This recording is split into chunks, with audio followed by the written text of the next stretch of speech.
أي عدل وأي عدالة اجتماعية أدعم الغني. كل ما عندك جهازين تكييف تاخد دعم أكتر، 3 أكتر، 4 أكتر. اللي عنده 6 ده بقى واجهنا أيضا الوقود بخطة على 5 سنين كان لازم نواجهها، بحيث ان مش ممكن ابدا النهارده اللي بيستخدم الاتوبيس واللي عنده سياره فارهه ياخد دعم اكتر، واللي عنده سيارتين ياخد دعم اكتر، والهيئات العالميه والشركات كلام. طب مين اللي بيدفع؟ ما هو الفقير. والسفارات مين اللي هيدفع؟ الفقير اللي بيدفع.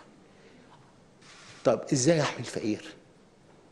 زي ما بقول 57% من الموازنه الخدمات الاجتماعيه، ويمكن زملائي الوزراء لما تسالوهم هيبتدوا يدخلوا في تفاصيل. انا اسف، 53% للخدمات الاجتماعيه.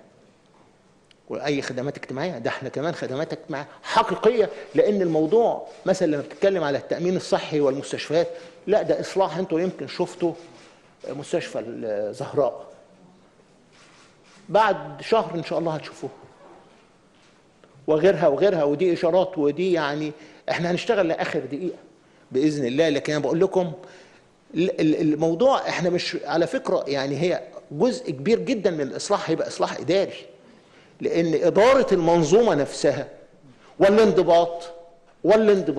والانضباط هو الطريق الوحيد ان احنا فعلا ننهض ببلدنا.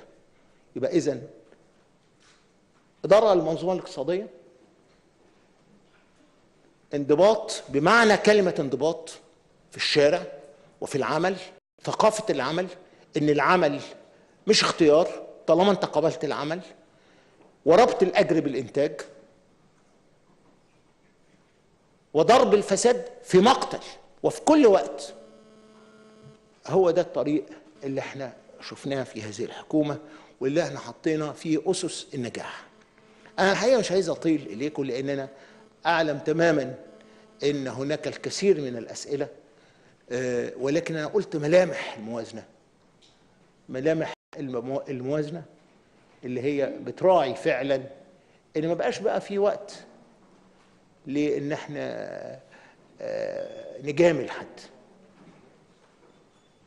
او ايضا وضع في هذه الموازنه اساس العداله الاجتماعيه، ولكن الحمايه الاجتماعيه مهمه جدا، لان نحن نعلم تماما ان عندما ستتحرك بعض الاسعار هتنعكس على الطبقات.